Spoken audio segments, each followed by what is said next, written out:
Hey guys, welcome back to Listen Chump, and today a video that took me months to prepare. Holy crap, there was a lot of work behind this, but I'm so happy to show it to you. So again, really different than my previous content. Here I'm looking at the history, more precisely a conflict that every 13-year-old history nerd pretends he's an expert on, World War II. I meant to do this video for a long time, ever since years ago I had a university teacher who was basically a simp for the Soviet Union. You know, a Stalin did nothing wrong kind of guy. Obviously for him, the Soviet Union won the Second World War single-handedly, and the Western Allies either fought in sideshows or too late. And that's a view that's still mainstream in Russia and elsewhere today, especially with decades of Soviet propaganda and lately Putin's war on history. On the other hand, many Americans barely know the Soviet Union fought this war, or on that scale. So on one side, Russians tend to say they killed the most Germans and suffered 27 million deaths, but in reality it was much closer to 20 million. And Americans will typically answer, yeah, well, if it wasn't for Lend-Lease and, you know, Normandy. I'm caricaturing here obviously, but what I intend to do is a thorough examination of who won World War II, on which front or theater, which aspect of the war, all the contributing factors, and I hope I'll dispel some common myths around the war. So first of all, when we're asking who did the most to win the war, well, against whom? Because the war against Germany was different than against Italy or Japan. For this video, I'll keep my focus on the two main Axis powers in Europe, namely Germany and Italy, since they were the most significant. I'll look at manpower and losses, material power and losses, and dispel some of the myths around the Second Front, the Mediterranean, the Balkans, and the Lend-Lease. When countries talk about their contribution to the war, they often mention their strength and losses, but that's not really a good indicator of performance. The USSR fanboy teacher I had would often say the Soviet had this number of divisions while the Western Allies only had this number, but that's outright misleading. Division size was different for each country. It evolved during the war, but it revolved around this.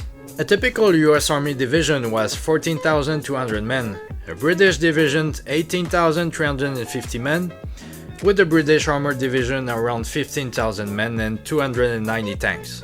A Soviet Infantry Division, meanwhile, was less than 9,400 men. A Soviet Tank Corps, and remember a corps is about 2-3 divisions, was 10,500 men and 189 tanks, so really not comparable.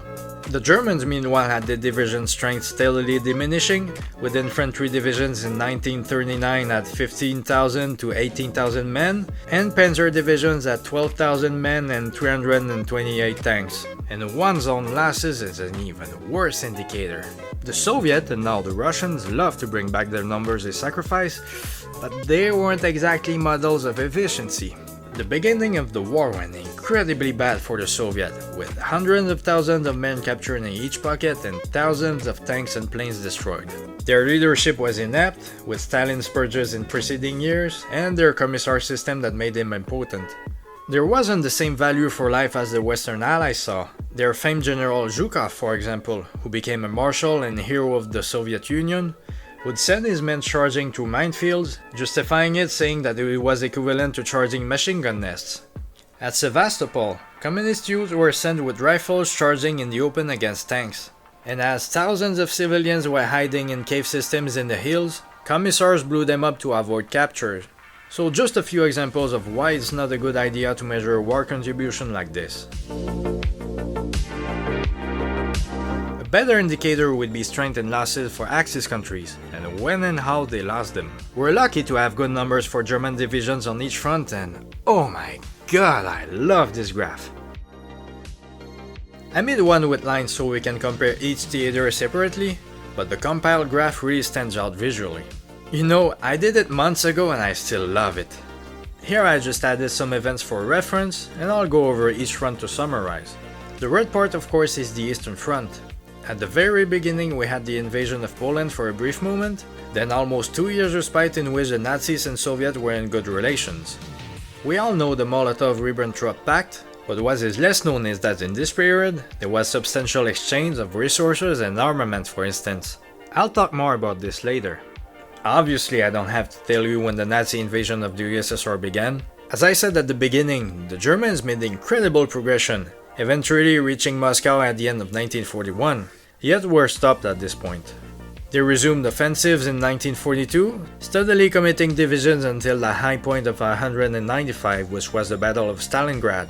They lost quite a few men, and from then on, the number of divisions diminished as other fronts gained importance.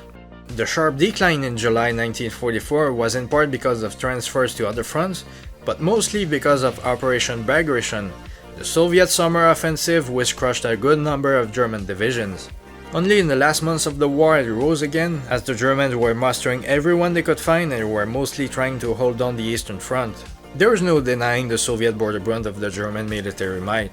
Even Churchill acknowledged they did the heavy lifting, but we'll see that other fronts had their importance and not only for questions of manpower. The Western Front, meanwhile, in blue, we can see the Nazis committed a great number of divisions for the invasion of France, 142, and then it diminished for 30 to 50 or so divisions for a while. Every time we're looking at this, we have to ask ourselves, if this number of divisions were on the Eastern Front, could the Soviets have held? Personally, I don't think so. You see, the other fronts combined were considerable, but it's always a big what if. So the Germans had big numbers of divisions in the west because of the British and then Allied threat, and when the Allies finally landed in Normandy, there were about 66 German divisions. It rose to a peak of 79 at the beginning of 1945. In gray was Norway. Even before the Germans invaded France, they took Norway. The British tried to intervene, but they weren't strong enough. The Germans kept a presence there, which stayed for around 12 or so divisions, for resources, air bases, and naval bases in the north against Allied shipping to the Soviet. They lasted until the end of the war and were one of the few unbeaten German forces. In yellow it was North Africa. Now, obviously my history teacher called it a sideshow with only 2 divisions, but as we'll see there was more to it. It began small but rose to 9 German divisions at the end of the campaign. Right after that in orange you have Italy, already a much bigger campaign than North Africa. German strengths were in the 20s and rose to 28 divisions in 1944. The Allies slowly went up the peninsula, but their efforts were pretty much hampered by great defensive terrain, the fact they were often outnumbered, which was rare in this war for Allied forces, and more focus being given to Normandy. Then we have the Balkans, interesting piece. It was mainly Yugoslavia and Greece. In short, the Italians tried to invade Greece in 1940 and failed. The Germans went in to help, the British intervened for the Greece, and meanwhile there was an anti-Axis coup in Yugoslavia, so the Germans invaded this country as well. Greece and Yugoslavia were occupied by joint forces of Germans, Italians, and others. As Italy was knocked out of the war, the Germans had to take their place to secure resources and order there, and allocated up to 24 divisions in the Balkans. After that, another interesting one. I'm saying that for every one of them, but it's true. Finland.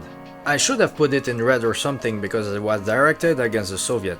They had up to 8 divisions there until in 1944 the Soviets were threatening Finland with the invasion, and the Finns eventually declared war against the Germans and expelled them. So extremely interesting stuff, and I even made pie charts at important moments just to give more visual reference. This here is at the beginning of Operation Barbarossa, the invasion of the USSR.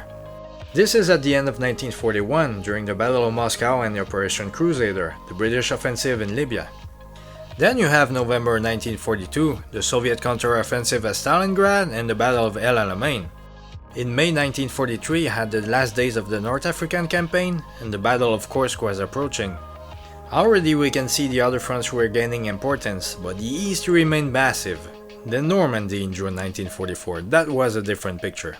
The Germans had big forces in the West, Italy, and the Balkans. Then right after July 1944, it was pretty much 50-50 between German divisions in the East and Finland and other fronts. So already we can see that forces on other fronts combined at any time of the war could have made a huge difference on the Eastern Front. Imagine if the 45 German divisions stationed in the West in November 42 were instead in Stalingrad. And by the way, the Germans initially attacked Stalingrad with 20 divisions. The Italians meanwhile were not reputed for feats of war, but were nonetheless considerable. About 4 million Italians fought in the war, and they made more than 11,000 planes and almost 2,500 tanks. Some people perhaps will criticize me for not including Hungary and Romania in the video, but even though they had good numbers of mostly secondary troops, they had no tank production like the Italians did, no plane productions like the Italians, And by the way, the Italian fighters like the Mach 200 and 202 were actually pretty good. And they didn't have the very considerable navy the Italians had. So for me it's reasonable to stick with the three main Axis powers. Numbers for Italian divisions are not available like for the Germans, but there are a few. In 1940 they had 73 divisions, including 19 ready for war. They had 14 divisions in North Africa in November 1940, but after their defeats against the British in the next few months, the number got to 7 before going back to above 10 in 1942. Italy began sending 3 divisions in the USSR in September 1941, up to 11.5 at the beginning of Stalingrad. After this defeat, Mussolini got them out of the Eastern Front by spring. At the time of the surrender to Western Allies in September 1943, Italy had 61 divisions, including 21 on the mainland and 27 in the Balkans, which had to be replaced by Germans. The Italians had consistently sent their best and most well-equipped troops in Africa. It's pretty hard to measure Axis losses, there are several estimates, but let's talk about them. Germans first. This one is from Wikipedia and it's hard to verify the veracity of it, but if I make a pie chart with it, it looks like this. This one is from the German High Command, the OKW. This one is from the historian Overmans. Note by the way that the black part is Germany in 1945, and the Soviets are responsible for most deaths in this. And here is another by another source, same thing with the black section. Not necessarily talking about numbers per se, we can see of course that the vast majority of Germans died on the Eastern Front, but these tables by the OKW and Overmans didn't account for aviators and sailors. Hundreds of thousands of them died, mostly to the Western Allies. If we look at prisoners, it's already much different. The proportion is different, especially since the Germans were more prone to surrender to the Western Allies than to the Soviet. I stopped the numbers before the last surrenders because there were millions of them in May 1945, with differing accounts, and by that time it's not really relevant to our study here. And this chart of deaths and prisoners with the OKW data, I don't think it includes the last surrenders, but we can already see the proportions are different than solely deaths, especially looking at the Mediterranean. At the end of the war in Europe, the Germans were pretty much fighting to hold the Russians while surrendering to the Western Allies. A large number of prisoners died in Soviet captivity, and again it's hard to find a good number. Post-war German estimates say there were 3 million POWs and 1 million dead in captivity, while the Soviets said 381,000 died in captivity, but about 700,000 disappeared. It's even more different if we add the Italians to the graph, which is incomplete by the way. I added Italian prisoners from major battles, but several thousands more surrendered in total. This yellow line is Italian and German prisoners, and you only see a slight modification for the Eastern Front line for the Battle of Stalingrad. With Operation Compass in 1940 and 1941 in North Africa, 133,000 of them surrendered, plus 64,000 in the Bycynia. That's why the line starts high like that. In the USSR, 64,000 Italians were captured, and only 10,000 returned home after the war. After the 1943 Italian surrender, the Germans forced 1 million Italian soldiers in captivity, including 600,000 in forced labor. In total, there were 560,000 Italians captured by the Western Allies and 64,000 by the Soviet. So overall, it's entirely true the Soviet killed the most Germans, but when we look at prisoners and account for the Italians, the picture is much different. Coming to material strength and losses, we must ask ourselves, if the Western Allies weren't there, could the USSR have succeeded alone? You'll see this case is interesting because it was completely disproportionate compared to manpower and human losses. There are 2 great studies I used on German aviation strength and losses during the war, one by Dan Zeminski and the other is the book Strategy for Defeat by Williamson Murray. As usual, I used the data to make some graphs so it's easy to see. So for Luftwaffe strength, we see here the total percentage of planes that were on the Eastern Front from 1941 to 1944, so the period when the Soviet allegedly fought the Germans alone, it was under half the total, that's the dark blue line. For frontline planes, the light blue line, it stayed around half. For total combat aircraft and frontline combat aircraft in yellow, it followed a similar decreasing pattern, still less than you would expect for the Eastern Front. For single-engine fighters from 1942 to 1945, at the beginning almost half were on the Eastern Front, the red line, but that changed radically. What happened is the British and Americans conducted heavy bombings on Germany, and by the end of the war, most single-engine fighters were on the Western Front, the Blue Line. We can also see that the Mediterranean, the famous Sideshow, took a large part of those fighters, the Yellow Line, much higher than the proportion of Germans' divisions there. The Luftwaffe also had pretty good numbers in Scandinavia, mostly Norway, against the Allied Lend-Lease to the Soviet Union and a possible Allied invasion. For double-engine fighters, it's even more disproportionate. Here by 1944, almost all were on the Western Front, and for a while, more were in the Mediterranean than in the East. If we look at losses, it's even more striking. From the beginning of the German invasion of the USSR to the beginning of 1944, so again the period when the Soviets say they fought alone, this is the casualties we get for the Luftwaffe in men and planes. The Mediterranean is the most surprising, the number is enormous. It's even more visually striking if you put it in a pie chart for aircraft losses. I wonder what the Soviet would say about this. Something like that. And as I said, this is only for the period when the Soviet did most of the fighting on land. If we include Luftwaffe losses for the invasion of France, the Battle of Britain, the rest of 1944, and we put the Mediterranean and the West together, we get this. Of course, the Western Allies got a good head start in 1940, but then they maintained it, and Luftwaffe losses increased dramatically in 1944. If we compile the two fronts like I did for divisions, that's what we get.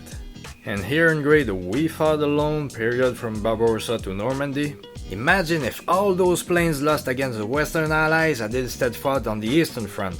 For the Italians, there was much less data. I could pretty much only do the number of operational aircraft they had in the East versus the rest, so Mediterranean and the Balkans, by the time of the Battle of Stalingrad. It is ambiguous how many planes in the Balkans went to contribute in the Soviet Union. In total, Italy produced 11,122 planes during the war and lost 5,272. Tank numbers are not as easily available and complete. The definition of a tank is flexible and it's never clear if self-propelled guns are included, but we still have some surprises here. At the beginning of their invasion of the Soviet Union, the Germans had about 3,600 tanks. At the same time, they already sent 302 in North Africa, which is a respectable number. This here is the number of different tanks they sent to North Africa by year. In total, they sent 1,354 Panzers II, III, IV, and Tigers there.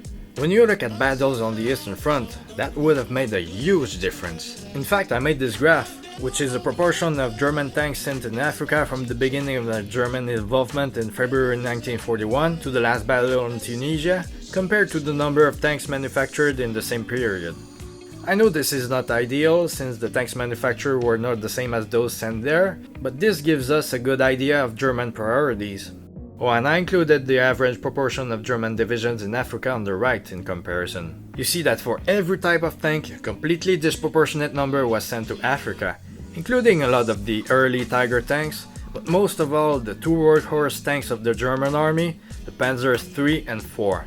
In 1941, the Germans lost 1,788 Panzers II, III and IV, including 240 in Africa, which is more than 13% of the total, compared to 1% of total divisions they had there at the time.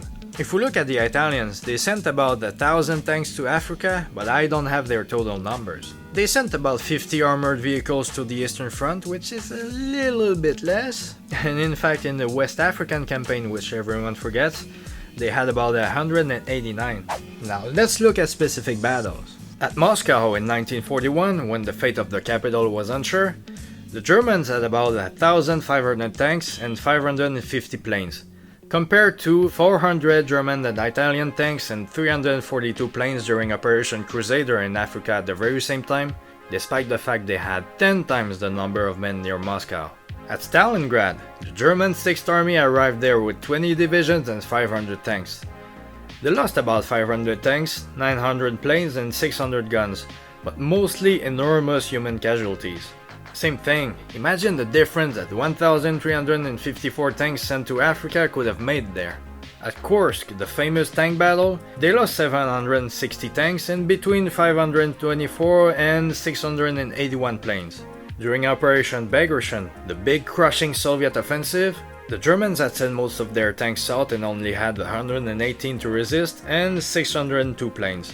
Note that during this battle, the Soviets lost almost 3,000 tanks and 822 planes. That's why I say one's own losses is not a good indicator of performance. In total, on the Eastern Front, the Germans had in June 1944 4,740 tanks and self-propelled guns, and 4,186 in September. In comparison, in Western Europe they had in December 1943, so before Normandy, 823 tanks and self-propelled guns. In April 1944 they had 1,608. During Overlord, the Germans committed around 2,300 tanks and self-propelled guns and lost about 1,050 of them from June to August. In Italy in January 1944, they had 767, still a respectable number. Again, imagine the difference they would have made in the East. I'm getting repetitive, but my point is, simply showing human strength and losses is not enough to judge each country's contribution in defeating the Axis. Oh, and while I had the numbers at hand, I made a fun graph showing quarterly German tank production by type, so you can pause and look at it. Then we turn to the German Navy, and there's simply no doubt who contributed the most. If you thought it was overwhelming in favor of the Soviets for human casualties, here it's on another level but for the West. The Kriegsmarine lost about 7 capital ships, 6 cruisers, 7 raiders, and 27 destroyers, which is more than produced during the war. For surface ships, the Soviets sunk several gunboats and landing craft, and 2 cruisers, but they were the old Niobe and Orion, which hardly count as warships at all. The Germans in fact mastered the Baltic Sea with the help of the Finnish and others. The major emphasis was on submarines, since they were easier to produce and needed less men than surface ships. Germany produced 1,156 U-boats during the war, and of those, 768 were sunk. And of those, 9 by the Soviets, which includes by mines. The Italians meanwhile had a very decent navy, one of the largest at the time. Part of their ships were old, but some others were so well made in fact that after the war, as the Soviets received some of them captured by the West, they used some of them until the 1970s. During the war, the Italians had 7 battleships, 23 cruisers, 63 destroyers, and 172 submarines. Of those, the only ships sent against the Soviets were gunboats in rivers and stuff. The Italian Navy was a major threat in the Mediterranean, and a major part of their fleet surrendered in September 1943 to the Western Allies. So really, there's no contest here, it's extremely one-sided. Now I come to a very controversial piece, the second front question. A common Soviet or pro-Soviet thesis is that it was possible as soon as 1942, yet the Western Allies were either afraid to go against the Germans on the mainland, or worse, wanted to let the Soviets fight alone. They give us proof the number of German divisions in Western Europe, which went from a low point of 27 in 1942 to 66 in June 1944, and the relative lack of defensive preparations at the time. They also cite well-known critic commentaries by General Marshall, who at the beginning, as he began involvement in the project, wanted to push for some kind of second front in 1942 and criticized the British for wanting to prioritize the Mediterranean before going to France. But in reality, even Marshall realized it would take from 18 to 24 months to build a proper military structure and forces to invade the continent, with 1943 as the objective. Also, the Soviets didn't do too much to make friends. During Axis victories in 1940, they congratulated Germany on victories against the imperialists, often insulted the British on state radios, and did commerce with the Germans. Part of it was politeness towards the Germans to hide the fact that Moscow counted on the long German-French war, and we're pretty worried now. And now, ever since the beginning of the German invasion of the USSR, they were suddenly saying to the British, well, what are you waiting for? Do a second front already! In fact, during the war, the Soviets kept the same attitude on this matter and gave the impression that they were doing a favor to the West by fighting on their own country to save their own lives. In reality, the West couldn't produce a proper landing before the end of 1943.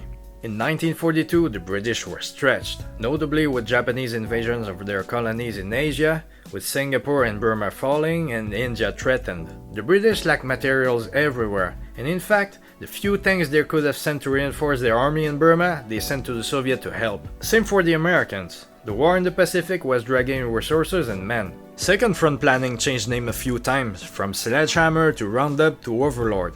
And for Sledgehammer in 1942, the Americans only had 3.5 divisions available. There were landing craft available only for 6 divisions, without naval or aerial superiority necessary for a landing.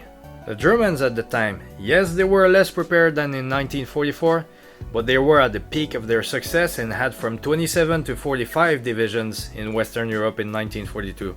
A big landing operation like Overlord needed several things. While the Soviets were crossing rivers, their Western allies had to cross oceans and rely on shipping. Naval and transport losses were at their peak in 1942 and early 1943, while the German U-boat threat would only begin decreasing in 1943.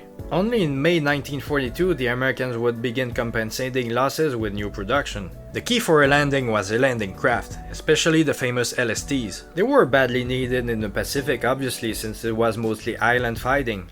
And even in 1944, the British had to cancel landings in Burma to accommodate Overlord. The Allies needed to wait until they had enough landing craft and other materials to sustain a big operation. Because remember, the objective was to take German divisions off the Eastern Front, so a minor landing with a handful of divisions would not have achieved that.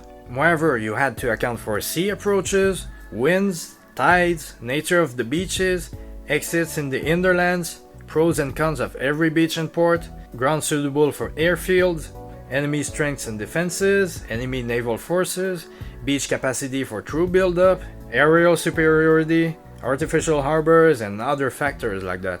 And that is why in 1942 they could only manage to land in North Africa to get rid of the Axis presence there. And that's our next topic. For the terrible university teacher I had, and that's actually a widespread view, the Mediterranean theater was a sideshow with only 2 divisions, and Marshall said it was useless, along with the old thesis saying British pressures to focus on this front prevented the second front in 1942. So okay, firstly it was 2 divisions only at the beginning for North Africa, and after that it rose, and you also need to account for the large number of Italian divisions.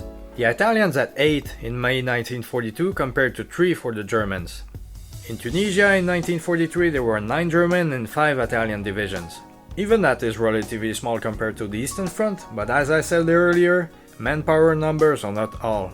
In 2 months in December 1940 to February 1941, the British destroyed 8 Italian divisions, took 130,000 prisoners, and destroyed or captured 420 tanks and 564 planes. During Operation Torch, the Germans took 400 planes from the Eastern Front to send there, as well as 100,000 of their best troops. About 250,000 Axis troops surrendered in Tunisia, which is big.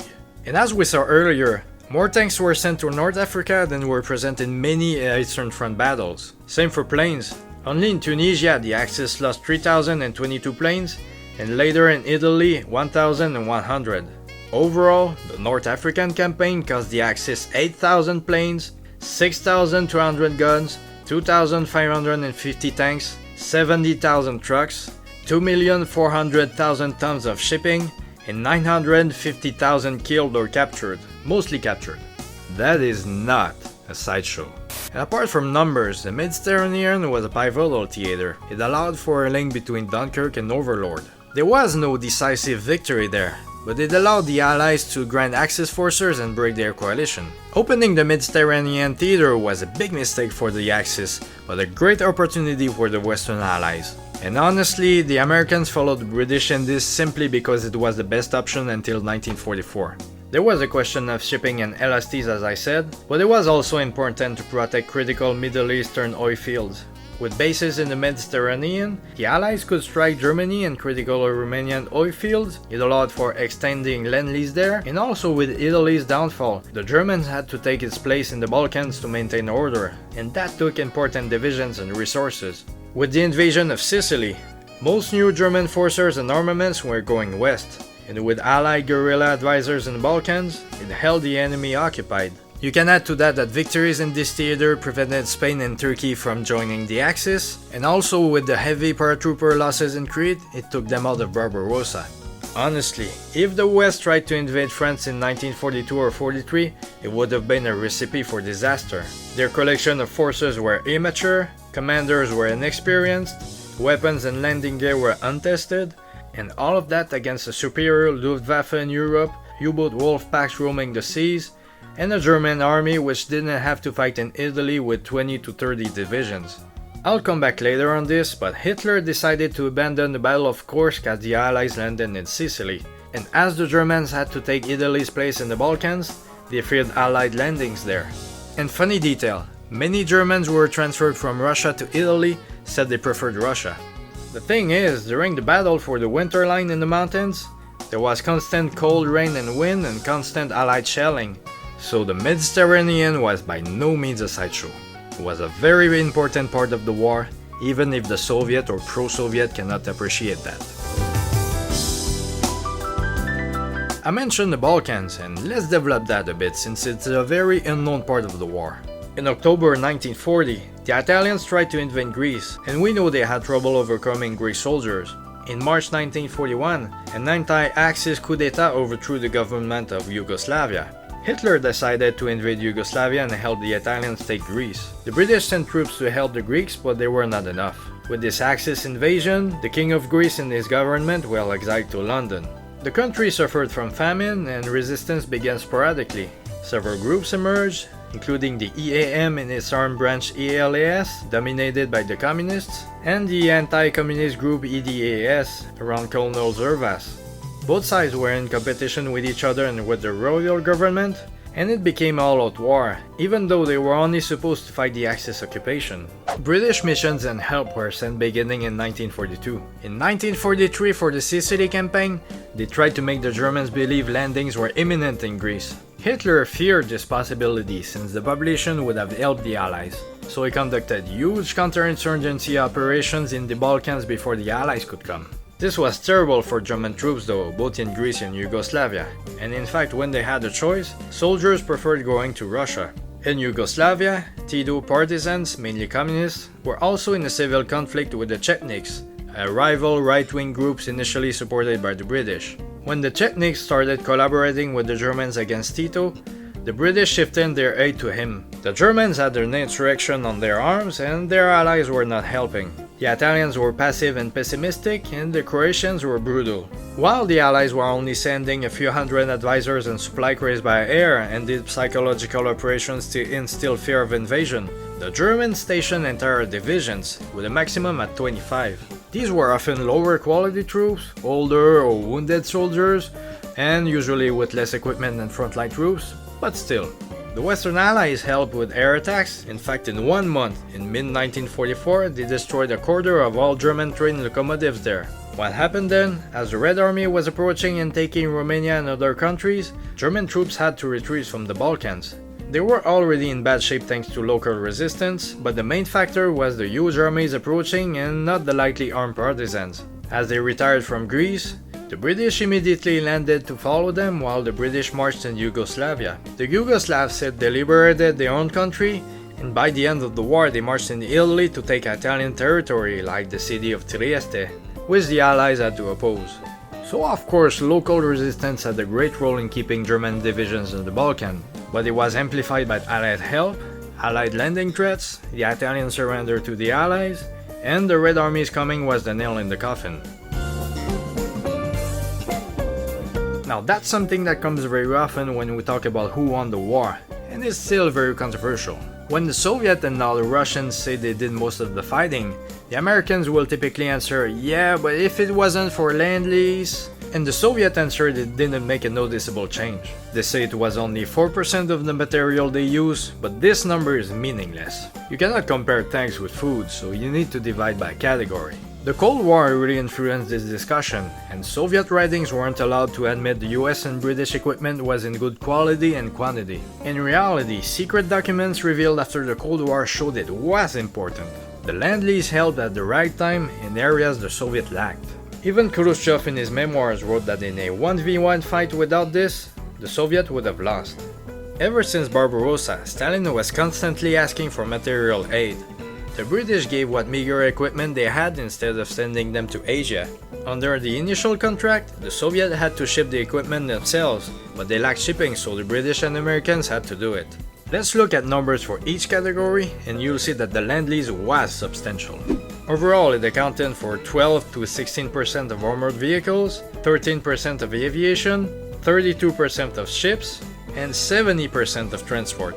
For tanks, the Soviets lost 20,500 of them in 1941. In late November, they only had 6,070 tanks in the Moscow area to defend the capital, and of those, 205 were medium or heavy tanks. At the end of 1941, the British had delivered 466 tanks, which accounted for 30 to 40% of the Soviets' medium and heavy tanks. Matilda and Valentine tanks were overall inferior to the KV-1 and T-34, but those were a minority at the time in the Soviet tank force. Today the T-34 is legendary, and 13-year-old history geeks would look at tank stats on Wikipedia or the World of Tanks and talk about how good they were, but in practice they were different. Soviet tanks had good overall designs and mobility, but they were made for numbers, and everything on them was lacking. Good optics, radios, yes, they mostly used flags to communicate. There was a general lack of reliability, and the armor was poor quality steel which tended to spall, meaning enemy shell which did not penetrate would crack the armor and send fragments, harming the crew. In all those regards it was inferior to the Sherman notably. The Soviets in fact loved British Valentine tanks, and Canada would make 1,420 during the war, mostly for them. In July 1942, the Red Army had 13,500 tanks in service. The Americans sent 13,000 overall during the war. For planes, almost 700 were delivered by the end of 1941, which really helped. At the end of 1942, the Americans had sent 2,500, much more than what the Soviets used at Stalingrad. Overall, the US sent 14,000, and most planes were sent towards the end of the war and were crucial in replacing losses and establishing aerial superiority. Tanks and airplanes are nice, but what wins war is logistics. There's a saying that amateurs talk about tactics and professionals about logistics. And for the anecdote, it was something that the famous Erwin Rommel really lacked. He's remembered as one of the greatest German officers, and he was truly a great tactician, but in terms of strategy and especially logistics, he was lacking. So in proportion to Soviet production, the Western Allies sent 56% of railroad tracks, 108% of canned meat, 18% airplane fuel, third of explosive used, 55% of aluminum used, 80% of copper used, 15 million pairs of boots, which were cruelly lacking, and most industrial tools when the USSR was unable to make them. Still in proportion to Soviet production, the West sent 2.4 times the number of locomotives and more than 10 times the number of wagons. While the Soviets produced 197 trucks during the war, the Americans produced, wait for it, 2,382,311 and sent 400,000 of those to the Soviet.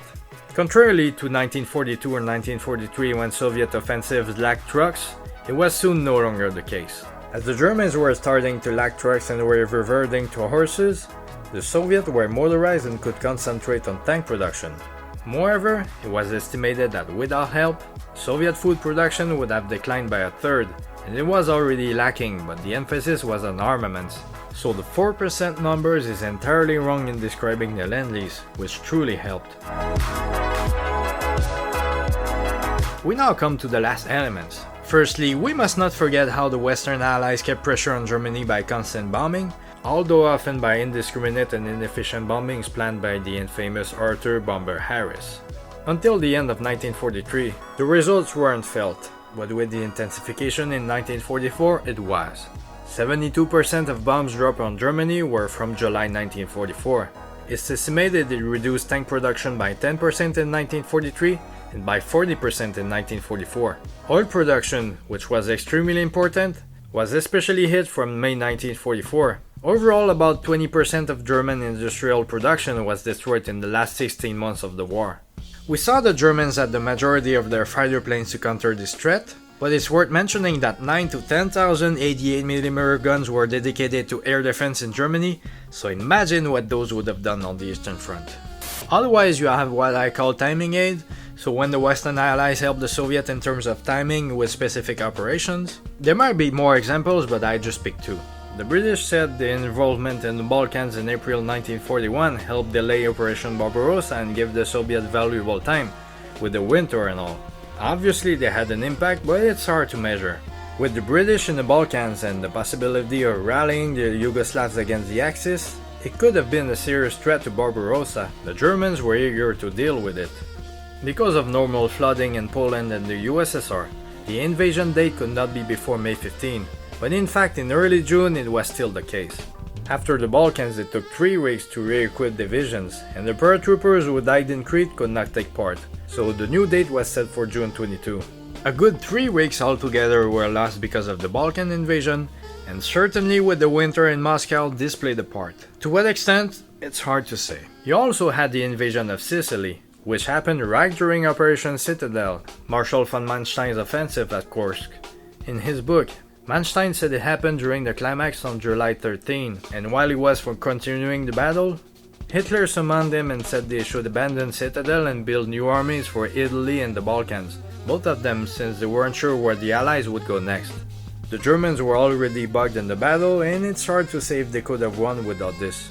Those are only 2 examples, but I'm sure we could find more.